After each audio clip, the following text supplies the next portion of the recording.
आप सभी के लिए संख्या पद्धति से सवाल जो है प्रश्नावली 1 के ए में है।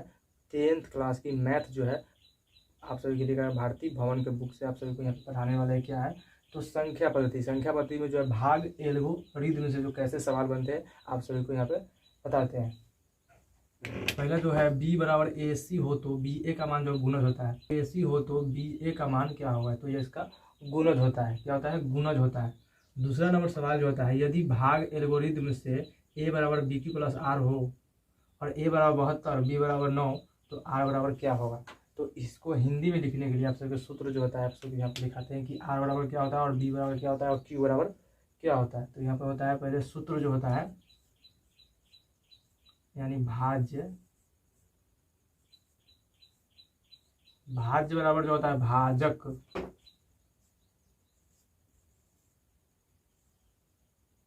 गुना भागफल।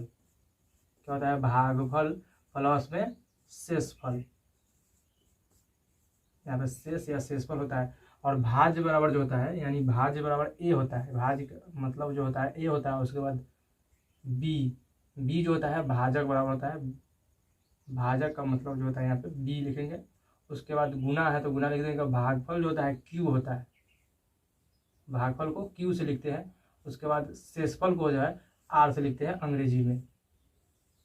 तो ये सूत्र जो बन गया आप सभी का, भाज्य बराबर भाजक गुना भागफल प्लस शेषफल।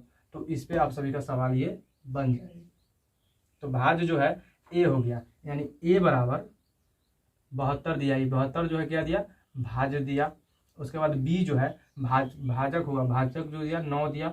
और क्यू जो है भागफल है तो क्यू निकालना है आपको, ये नहीं दिया इसमें। और आर जो है शेषफल है तो आर को भी निकालना है। तो जैसे भाग देते हैं तो उसका जो भाजक होता है और भाजक से भाग देते हैं भाज्य में, उसका शेषफल निकलता है, उसके बाद भागफल निकलता है। तो चलिए यहाँ पे आप सभी को बनाकर दिखाते हैं।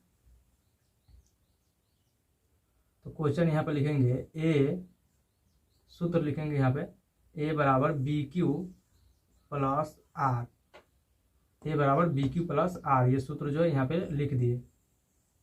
अब इस सूत्र पर लिखने के लिए आपको ए और बी का मान लिखना होता है। ए का मान जो दिया 72 यानी भाज्य जो दे दिया यहाँ पे 72, तो यहाँ पे 72 लिख देंगे। और उसके बाद बी जो दिया यानी भाजक जो दिया बी है, बी बराबर 9 दिया यानी भाजक बराबर जो दिया 9 दिया तो 9 लिख देंगे। और क्यू और आर का मान निकालना है तो आपको भाग देकर इसको निकाल देंगे कैसे, तो 72 में 9 से भाग देंगे। किससे देंगे, 9 से, यानी भाज्य बराबर 72 हो गया और 9 जो है भाजक हो गया। तो इससे भाग देंगे 9 में तो कितना बार कटेगा, 9 8 72, यानी 8 बर्तन में कट गया। तो ये क्या हो गया, भागफल हो गया। क्या हो गया, भागफल। और ये जो हो गया भाज्य हो गया। और इसे भाग देते हैं उसको क्या बोलते हैं, भाजक बोलते हैं। जिसके भाग देते हैं उसको क्या बोलते हैं, भाजक। ये भाजक है और ये भाज्य है और इसके बाद भागफल हो गया।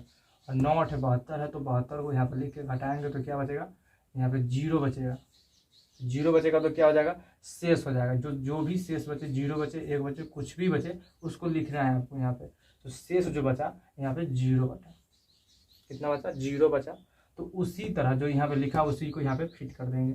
तो कैसे लिखेंगे, ए जो है क्या हुआ, भाज्य हो गया तो 72 यहाँ पे लिखा गया है। और बी जो है भाजक है तो यहाँ पे लिखा गया है। और क्यू जो है यानी भागफल है, यहाँ पे लिख दिए थे भागफल क्यू। तो क्यू का मान जो है कितना आया, 8 आया। तो यहाँ पे 8 लिख देंगे गुना करके, यहाँ पे गुना का चिन्ह होता है तो ये गुना लिखेंगे 8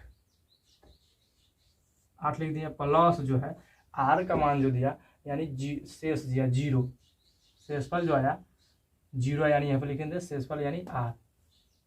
तो शेषफल जो आया यहाँ पे 0 आया तो 0 यहाँ पे लिख देंगे। अब आपको पूछना है यहाँ पे कि आर का मान क्या होगा। तो आर का मान जो आपके पास कितना आ गया, 0 आ गया। नीचे इसका सीखे जो है आर का मान 0 आ गया। तो यहाँ पे लिख देंगे कि आर बराबर जो आया 0 आया। और क्यू का मान पूछेगा तो क्यू बराबर जो आया 8 आया। तो यहाँ पे 8 लिख देंगे। ये जो है भाग एल्गोरिथम से बनता है। तो आप सभी को फिर से एक बार आप सभी को समझा देते हैं यहाँ पे कैसे बनता है। तो भाग एल्गोरिथम बनाने के लिए सबसे पहले आपको क्या लिखना होगा, सूत्र लिखना होगा। सूत्र जो होता है कि भाज्य बराबर भाजक गुना भागफल प्लस शेषफल। और उसका अंग्रेजी में जो लिखा जाता है उसको इसके लिए लिखा गया है यहाँ पे ए लिखा गया है, तो उसी ए को क्या बोलते हैं, भाज्य बोलते हैं। यानी ए बराबर जो होता है भाज्य होता है, और बी का भाजक मतलब जो होता है बी होता है, और भागफल मतलब जो होता है क्यू होता है, और शेषफल मतलब आर होता है। तो उसी सूत्र को यहाँ पे लिखते हैं। तो यहाँ पे लिखा गया पहले से, और उसका मान जो दिया है ए यानी 72 जो दिया है क्या है, भाज्य दिया है, तो 72 यहाँ पे लिख देंगे। उसके बाद बराबर लिख देंगे। उसके बाद 9 जो दिया है यानी बी का मान दिया है, बी जो है बी को क्या बोलते हैं, भाजक बोलते हैं, जिससे भाग देते हैं। तो यहाँ पे 9 लिख दिया, और क्यू और आर का मान नहीं दिया, यानी भागफल और शेषफल निकालना होगा। तो निकालने के लिए यहाँ पे 72 में 9 से भाग देंगे। तो 9 से भाग दिए तो यह क्या आ गया, भागफल आ गया। तो भागफल लिख दिए 9, और उसके बाद 72 घटाए, 72 में से कितना आया, 0, यानी शेषफल जो आया आपका 0 आया, तो 0 यहाँ पे लिखिए। तो यहाँ पे क्या निकल गया, यहाँ पे आर का मान पूछेगा, तो आर का मान यहाँ पे 0 निकल गया, और क्यू का मान जो है 8 निकल गया। तो आर को क्या बोलते हैं, शेष बोलते हैं, और क्यू को क्या बोलते हैं, भागफल बोलते हैं। इसको आप सभी याद कर लीजिएगा, तो ये सब सवाल जो आपसे बन जाएंगे। नंबर क्वेश्चन जो है कि ए बराबर बी क्यू प्लस आर जो ये सूत्र से है, तो इसका मान जो दिया बी बराबर 4 और क्यू बराबर 5 और आर बराबर 1, आर बराबर 1 दिया, यानी ए का मान निकाला, यानी आपको अभी भाज्य निकालना है। तो इसमें क्या दे दिया है, आप सबसे पहले यहाँ पे देखिए भाजक दे दिया है, और भागफल दे दिया है, और उसके बाद शेषफल भी इसमें दे दिया। तो आपको भाज्य निकालना है, क्या निकालना है, भाज्य निकालना है। तो चलिए कैसे निकालते हैं यहाँ पे। तो ए का मान जो है निकालना है, तो यहाँ पे ए है तो यहाँ पर ए लिख देंगे, ए का मान नहीं दिया तो नहीं लिखेंगे। और बी का मान जो है 4 दिया है, तो 4 लिख देंगे यहाँ पे गुना चिन्ह तो गुना लिख देंगे यहाँ पे। क्यू का मान जो है 5 दिया है, तो यहाँ पे 5 लिख देंगे, प्लस यानी आर का या शेष जो दिया है 1 दिया, तो 1 लिख देंगे यहाँ पे। उसके बाद इसको हल करेंगे कैसे, तो चलिए गुना कर देते हैं ए का मान निकालने के लिए। तो ए बराबर लिखेंगे 4 से 5 में गुना करें कितना होगा, 20 हो जाएगा, प्लस 1 है तो 1 लिख देंगे यहाँ पे। अब ए बराबर 20 प्लस 1 कितना होगा, 21 हो जाएगा। तो ये निकला जो आपका किसका मान निकला, ए का मान निकल गया। किसका मान निकल गया, ए का मान निकल गया। यहाँ आपका आंसर हो गया ए का मान। ये जो निकला क्या हो गया, भाज्य निकल गया, भाज्य बराबर 21 निकल गया। आप सभी